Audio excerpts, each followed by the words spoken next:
News! It's that time of year again. YCombinator just hosted their Winter 21 batch demo days, and out of 319 companies that gave 60-second pitches, 6 startups, or 2% of them, were Proptech companies. So in a semi-annual tradition I started with the S20 batch, I study their business models, stalk their founders on LinkedIn, rank them, and of course, roast them.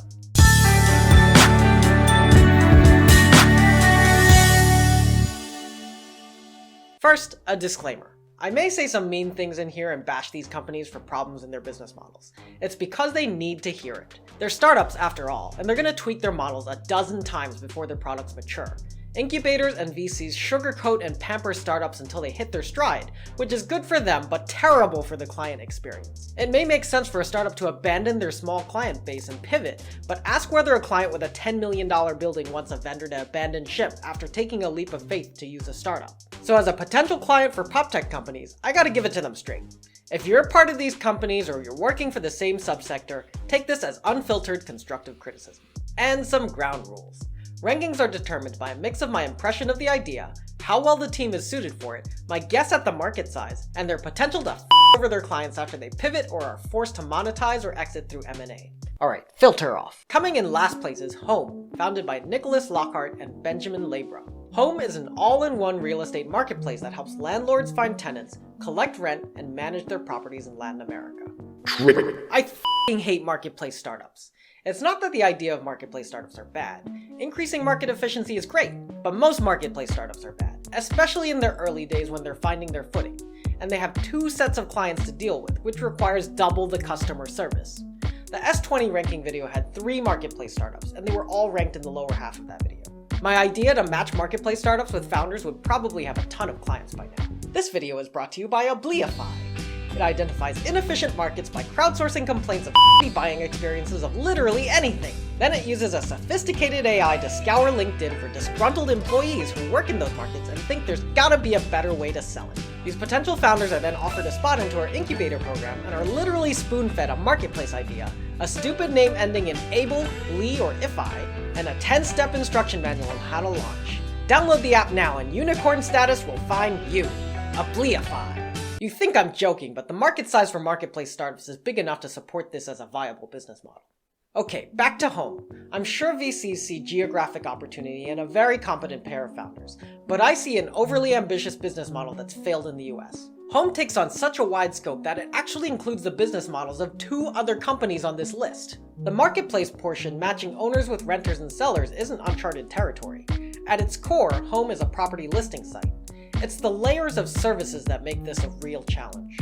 There's brokerage and professional photos mixed in with a referral system to drive prospective tenants to the site. Then there's vetting tenants, arranging tours, and handling all sorts of legal documents including leases. And then there's also rent collection and guaranteed payments through rental insurance and handling eviction cases. And then there's property management, which is only one little bullet point on their list, but it takes up so much time and effort to do well. There are plenty of property managers out there, and they don't have to maintain a listing site, brokerage service, rent collection, and rental insurance. There's so much execution risk. And there's a lot of work and not much profit margins for small homes. So what happens to those clients when Home pivots to managing much larger apartment complexes with bigger profit margins? They get f***ed. This business model gives me anxiety. Thumbs down. Next. Coming in at number 5, Machine 26, founded by Nicholas Fritz, Christian Schweiger, and Stefan Schweiger. It's a marketplace for construction machines. Yep, another marketplace company. I like the simplicity of the model, and I thought the founder's YC application video was pretty good. Supposedly, the process of buying construction equipment is super inefficient, and their platform and matching mechanics improves on what's out there. This business will probably do pretty well. But it's not ranked high on this list because the website is really vague, and I can't tell what the buying and selling experience will be like because it's too early. And to continue my rant about the marketplace startups, the data isn't in their favor. Out of Andreessen Horowitz's top 100 marketplace startups, the top 4 companies make up 76% of gross merchandise value exchanged. Machine 26 has a large addressable market, probably around 100 billion, and each sale is relatively big. But the companies in the top 100 have way more potential customers than Machine 26 ever could. And finally, I just don't think increasing efficiency in construction machine transactions will have a huge impact on the real estate market. Maybe it can help reduce construction costs ever so slightly, but other than that, there's very little impact to me as a developer. Meh. Number 4, Morada Uno, founded by Inés Gamboa Sorensen, Diego Lano, and Santiago Morales. Their tagline is, "We underwrite and insure house rentals in Latin America." This is a really interesting idea that could have been useful for landlords in the US right before the pandemic, but the amount of claims on unpaid rent from the eviction moratoriums would have given this business a lot of trouble. According to their website, they use more complex risk models to assess tenants' ability to pay rents, and then guarantee them with money from a US-based collateral fund that grows according to the volume and maturity of the portfolio. This is a purely quantitative startup exploiting risk arbitrage. Admittedly, I'm not clear what the landscape is like in the Mexican rental market, but I can only assume this business works because their risk models are better predictors of tenant reliability than what's typically done. And there's not enough info about how this collateral fund can cover all the rents in a Six Sigma event. Without knowing these things, it's tough to judge the stability of the business. They're offering risk-free stable cash flow backed by something that's not risk-free. It would be a great deal for me as a landlord, but the most I can say is meh. Coming in at number 3 is TopKey, founded by Tom Patton and Jonathan Sukiya. And you guessed it, it's another marketplace startup.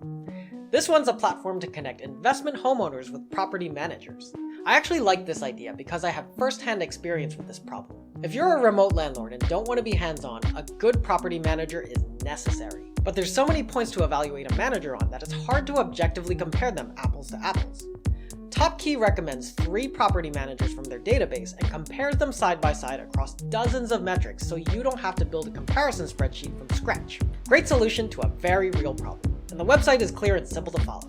I also enjoy reading some of their blog articles. The way TopKey makes money is that property managers pay for conversions of leads, and the way TopKey gets leads is that potential vacation home buyers enters the address of their target property and they get a report on projected revenue estimates based on the capabilities of specific property managers, which you can compare side by side. I tried entering a property in New York, but they're only in one market in Florida right now. I would actually be interested in using this service. The only reason this didn't rank higher is that I like the upcoming startups better. But thumbs up! Alright, top 2.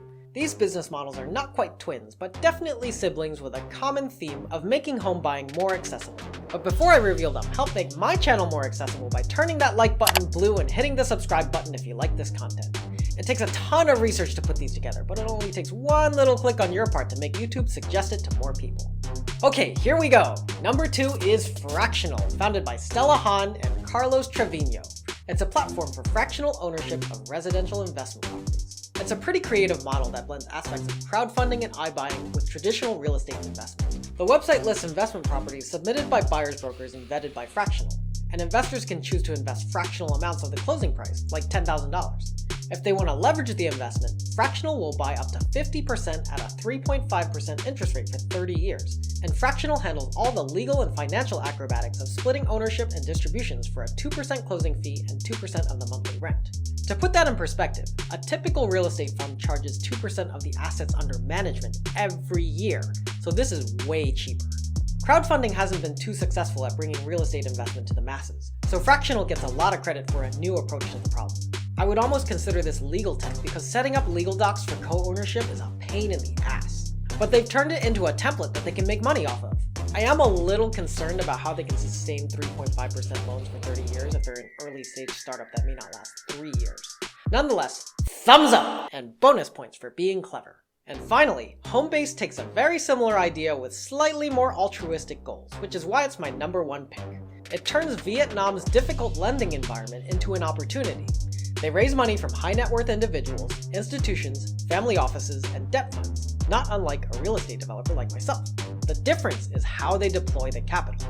Homebase co-purchases homes with buyers who don't have access to the limited and high interest rate financing options available in Vietnam. The buyers own a portion of the home, at least 20%, but they have full usage rights. They can even rent it out. Since Homebase owns the rest, the buyers have to pay rent on the portion owned by Homebase and can buy more equity in the home over time until they own the whole thing or sell and get proceeds for their portion of the ownership. An idea like this has a lot of potential to impact the real estate market in Southeast Asia because a lot of countries in the region have extremely high Gini coefficients, a measure of wealth inequality. Empowering younger first-time homebuyers to enter the market makes these markets healthier and gives younger people opportunities to accumulate wealth earlier instead of throwing away money on rent. The biggest risk I see is if Homebase goes out of business, it's going to be a mess for the partial homeowners to untangle the legal docs with a variety of institutions, family offices, and debt funds. That's why it's so important that this team has good founders that can make this company last, and their qualifications are really what makes Homebase stand out. Among them, they've worked at Goldman Sachs, McKinsey, founded a couple of blockchain startups, have a couple of computer science degrees, a couple of business degrees, and a CFA. Oh, and they're just 2 people. Philip An and JY Tan, you guys get up. Big thumbs up. Thinking back, I wasn't actually very mean in this video. The Proptech companies in YC21 have a lot of potential, and I look forward to following their progress. Let me know in the comments if you know of any other early stage Proptech startups that you'd like me to cover in a future video. Stay curious, noobs.